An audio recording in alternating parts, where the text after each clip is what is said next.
देखिए, गोदी मीडिया जो सिर्फ इजराइल इजराइल कर रही थी, वो अब क्या खबरें चला रही है, उसके बाद आगे मैं फैक्ट बताऊंगा। नेतन्याहू के घर में घुस गए हमास के लड़ाके। ये मैं नहीं कह रहा हूं, ये भारत का मनु मीडिया कह रहा है, गोदी मीडिया कह रहा है। लेबनान पहुंचे पुतिन के लड़ाके, ये भी कह रहा है। सोचिए, हिजबुल्लाह का अटैक भीषण, महायुद्ध अब खुलकर, दागी मिसाइलें। दुनिया जान रही है कि अब पूरा का पूरा जो खाड़ी देश है और खासकर सऊदी अरबिया है, वो भी इस युद्ध में कूद गया है। हिजबुल्लाह ने रातों रात किया इजराइल को तबाह। इजराइल के जो सीमावर्ती इलाके को जो सीमा से सटे हुए शहर हैं, वो सब खाली कराया जा रहा है। लगभग 10 शहर खाली करा दिए गए हैं। उसके बाद भी तमाम शहरों पर अब मिसाइलें दागी जा रही है। खाड़ी में शुरू हुआ नया युद्ध, 10 मिनट में 200 ड्रोन से हमला। ये बड़ी खबर है। ये जो ड्रोन से जो हमला है वो ईरान ने किया है। इजराइल की जंग कभी खत्म नहीं होगी, साफ साफ हिजबुल्लाह ने कहा है। हमास के लिए कुछ भी करेगा हिजबुल्लाह। हिजबुल्लाह लाया ज्वालामुखी। हमास के पाताल लोक में फंस गई इजराइल के सेना। लगभग बहुत सारे जो जवान हैं उनको मौत के घाट उतार दिया गया है। हिजबुल्लाह ने निकाला खूनी पंजा, तो सोचिए ये भी खबर है। और हिजबुल्लाह लाया ज्वालामुखी हथियार, जंग के मैदान से एक्सक्लूसिव रिपोर्ट है। हिजबुल्लाह के पास रॉकेट फोर्स है, एंटी टैंक फोर्स है, स्नाइपर फोर्स है, स्पेशल फोर्स है और बैलिस्टिक मिसाइल है जो उसे रूस से मिला है। और सोचिए, और हिजबुल्लाह का नेतन्याहू से बदला, अब इजराइल होगा खत्म। सबसे बड़ी खबर है, अरब इस्लामिक देशों की मीटिंग, इजराइल पर बड़े हमले की तैयारी। हमें तेल पर रोक लगाना होगा। ये ईरान ने साफ साफ मीटिंग में कहा है कि अब अमेरिका और इजराइल दोनों को तेल नहीं देंगे। तो सोचिए किस तरह से ये युद्ध जो है वो लंबा चलता जा रहा है। और अपाचे हेलीकॉप्टर से हमले के बाद गाज़ा पर और स्थिति बिगड़ गई है। इजराइल के खिलाफ एकजुट हो रहे मुस्लिम देश, एक मंच पर साथ आए सऊदी और ईरान। ऐसा बहुत कम होता था। Arab summit slams Israel but differ on response. तो सोचिए, सहमति बन रही है लगातार। और गाज़ा से आई दहलाने वाली रिपोर्ट, नेतन्याहू को सता रहा है परमाणु हमले का खतरा, क्योंकि इजराइल ईरान के पास ऑलरेडी परमाणु बम है। और इजराइल की तबाही के लिए रूस ने दिया हिजबुल्लाह को एटम बम। ये बड़ी बड़ी बातें बता रहा हूँ जो अपडेट है। हिजबुल्लाह ने दिखाए नए हथियार। लेबनान इजराइल बॉर्डर पर कई हमले हैं, तो तमाम बड़े हथियार जो हैं वो हिजबुल्लाह के पास आ गए हैं। और Hezbollah using new weapons in attack on Israel, ये टाइम्स नाउ की रिपोर्ट है। इजराइल में घुस गए 1 लाख हुती लड़ाके। जो सीमावर्ती इलाका है इजराइल का, जहां गाजा पट्टी पर इजराइल फोकस कर रहा है, वहीं उसके इलाके में। और नेतन्याहू के साथ धोखा हो गया है। सोचिए, अमेरिका ने लगभग साथ छोड़ दिया है, जो सबसे बड़ी खबर बता रहा हूं इस समय की आपको। और इजराइल के अंत की तारीख आ गई है। बाइडेन ने दिया धोखा, 10 मिनट में फटेंगे 200 ड्रोन। और इजराइल की तबाही के लिए रूस ने हिजबुल्लाह को दिया है एटम बम। बाइडेन बोले हम बचा नहीं पाएंगे। इजराइल पर ईरान का पहला बड़ा हमला हो गया है। तो इस समय की सबसे बड़ी खबर बता रहा हूं, युद्ध का 38वां दिन है और वो आपको सारी अपडेट जो बिल्कुल फैक्ट है। नमस्कार, मैं शंभू कुमार सिंह और आप देख रहे हैं नेशनल दस्तक।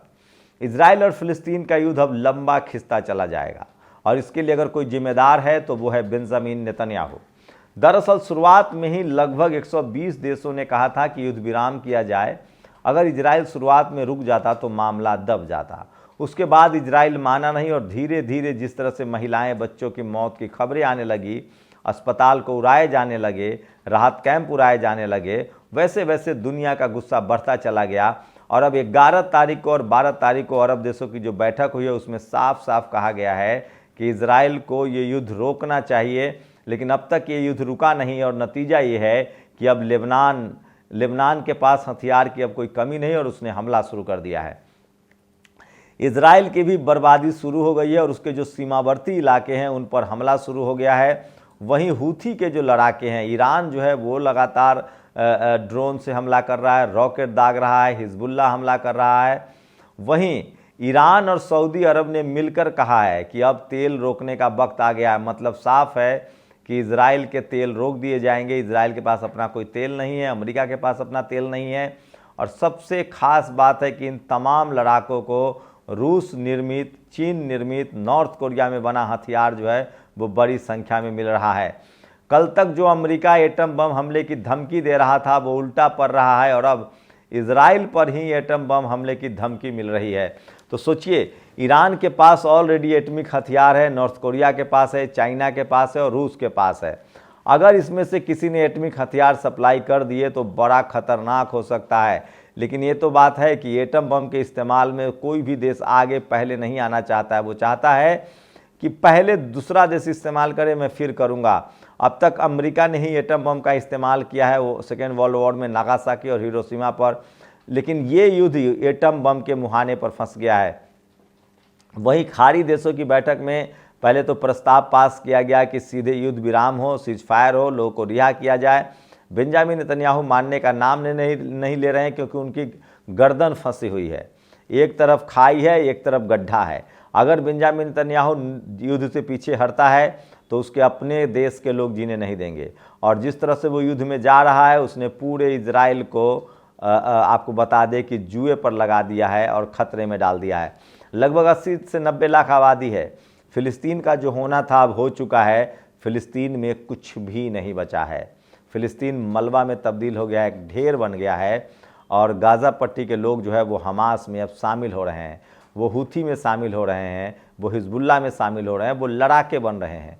उनके जीने का अब एक ही मकसद है कि इजराइल से बदला लेना है, और इसलिए लड़ाई बहुत गंभीर हो गई है। सोचिए, जिस तरह से इजराइल ने नियम कानूनों की धज्जियां उड़ा दी, कोई कायदे को नहीं पालन किया, उसके बाद से अब फिलिस्तीनियों के पास मरने और मारने के अलावा कोई चारा नहीं है। वही वेस्ट बैंक की तरफ इजराइल बढ़ने की कोशिश कर रहा है। उसके बाद एक और अपडेट आया, जहां खाड़ी देशों ने बड़ी बैठक की, इजराइल को रोकने के लिए कहा युद्ध।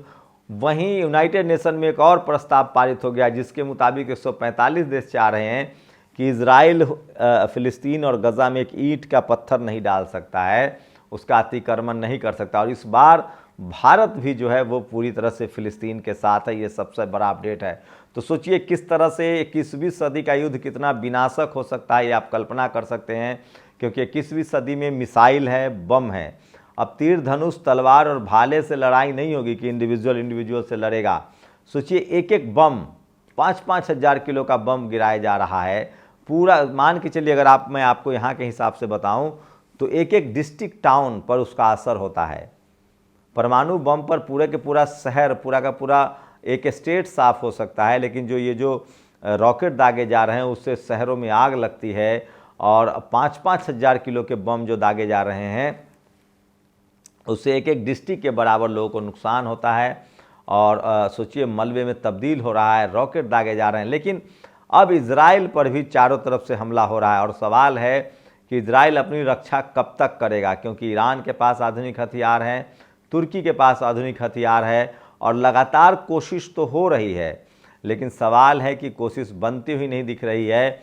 और जो हिटलर ने किया था यहूदियों के साथ, और जिस तरह से उसने वर्ल्ड वॉर करने के लिए दुनिया को मजबूर कर दिया और लाखों लोग मारे गए, उसी तरह की स्थिति जो है बेंजामिन नेतन्याहू पैदा कर रहा है। और अगर 2021 में दुनिया 2 गुटों में बट गया है, एक तरफ 7 से 8 देश हैं जो इजराइल के साथ है, और बाकी दुनिया के देश जो हैं वो फिलिस्तीन के साथ हैं। लेकिन इसी में एशिया में कुछ चीज़ें और है जो मुसीबत पैदा कर सकती है। खासकर चीन का जो विस्तारवाद की नीति है, ठीक इजराइल की तरह है, लेकिन इस बार चीन इजराइल के साथ नहीं है, वो फिलिस्तीन के साथ है।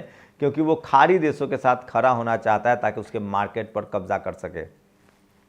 भारत को ये बात देर सवेर समझ में आ गई, और उसे लग गया कि अगर हम फिलिस्तीन के साथ जाएंगे तो 60 से 70 देश के करीब होंगे। वहीं ग्लोबली 145 देश फिलिस्तीन के साथ हैं। इजराइल के साथ सोचिए, वो एक देश है जिसने भारत के प्रधानमंत्री का पैर छुआ था। वो गुआयना कुछ ऐसा करके, पप्पू द गुआयना करके नाम है, पपुआ द गुआयना, मुझे नाम याद नहीं आ रहा है। और सोचिए अमेरिका के अलावा और कोई मजबूत देश नहीं है इजराइल के साथ। और इसका मतलब है कि कम से कम एशिया में तो इजराइल पूरी तरह से घिर गया है। उसके जो बॉर्डर के इलाके हैं वो पूरी तरह से घिर गए हैं। सीरिया हमला कर रहा है, लेबनान हमला कर रहा है। लेबनान के लड़ाके को ही हिजबुल्लाह कहते हैं। सीरिया के लड़ाके जो हैं उनके फ़ौज के लोग हैं जो हमला कर रहे हैं। यमन के लड़ाकों को हुथी कहते हैं। ईरान की फ़ौजें आ रही हैं। आपको बता दें चाइनीज़ हथियार आ रहे हैं, रूसी सैनिक भी घुस रहे हैं। तो युद्ध जो है वो बहुत गंभीर होता जा रहा है, संकट गंभीर होता जा रहा है। लेकिन अब सबसे बड़ा सवाल है कि इस युद्ध में अब रूस के पास पाने के लिए बहुत मौका है। रूस चाहता है कि इसी युद्ध के बहाने वो यूक्रेन को जो मदद मिल रही है उसको रुकवा सकता है। वहीं पूरे मिडिल ईस्ट में बवंडर मचा हुआ है। खाड़ी देशों ने एक शब्द में कहा है कि युद्ध रुकना चाहिए और वो लोग धीरे धीरे इजराइल के खिलाफ खड़े हो रहे हैं। वो मैसेज देना चाहते हैं कि हम अंत तक शांति वार्ता चाहते हैं, लेकिन अगर इजराइल नहीं करेगा तो हमें अमूमन मजबूर होकर हमला करना पड़ेगा, ताकि दुनिया के दूसरे देशों में गोलबंदी ना बने, क्योंकि यूरोप में गोलबंदी बन सकती है। लेकिन सोचिए, इजराइल को लेकर अब साफ है, तमाम खाड़ी देश जो है उन्होंने तय किया है कि हम हथियारों के, एक तो युद्ध दो तरीके से ले जाते हैं, या तो युद्ध में आप सीधे शामिल हो जाइए, या रसद मतलब हथियार और गोला बारूद पहुंचाइए। और अब खाड़ी देशों ने लगभग तय किया है कि ईरान को, जो युद्ध में ऑलरेडी इन्वॉल्व हैं, उनको मदद पहुंचाई जाए। और 4 देश काफ़ी हैं, 4-5 देश काफ़ी हैं इजराइल को ख़त्म करने के लिए। तो तमाम खाड़ी देशों ने यह फैसला किया कि रसद पहुंचाया जाए, ताकि दुनिया में भी मैसेज जाएगा कि हम 60 देशों ने एक साथ हमला नहीं किया। तो जैसे जैसे यूक्रेन में यूरोप ने और अमेरिका ने हथियार पहुंचाया, युद्ध में सीधे शामिल नहीं हुआ, लेकिन प्रॉक्सी वॉर में वो पीछे से शामिल रहा। यही रणनीति अब गल्फ कंट्रीज के, वो प्रॉक्सी वॉर में सीधे से शामिल रहेंगे, और वो सीरिया को, लेबनान को जो हिजबुल्ला है, यमन जो हूथी है, ईरान, इन देशों को उन्होंने मौका दे दिया है, यमन को, इजराइल के खिलाफ लेबनान को, ईरान को और सीरिया को। और इनको अब वो रसद पहुंचाएंगे, हथियार पहुंचाएंगे। इसका मतलब है कि अकेला इजराइल को इन 4 देशों से लड़ना पड़ेगा। और अमेरिका पर दबाव है कि आप इजराइल का साथ छोड़िए, क्योंकि ईरान लगातार अमेरिकी अड्डों पर हमला कर रहा है, जो खाड़ी के देशों में उसके 13 सैनिक अड्डे हैं। तो चारों तरफ से दबाव है। अब 4 देश के लड़ाके जो हैं वो इजराइल पर हमला कर रहे हैं। ईरान अमेरिका को टारगेट कर रहा है, और अमेरिका पर कूटनीतिक दबाव बना रहे हैं खाड़ी देश कि अगर हमारे साथ कारोबार रखना है, अपने सैनिक अड्डे रखने हैं, तो इजराइल का साथ छोड़िए। तो ये बड़ा अपडेट है डिप्लोमेटिक लेवल पर भी, और लड़ाई के माध्यम से बताएं तो अब हिजबुल्ला, हूथी और के पास इतने हथियार है, और हमास, सबसे बड़ी बात है कि हमास मौत बनकर टूट रहा है इजरायली फ़ौजों पर, जो ग्राउंड जीरो पर जा रहे हैं, जो गजा पट्टी में घुस रहे हैं।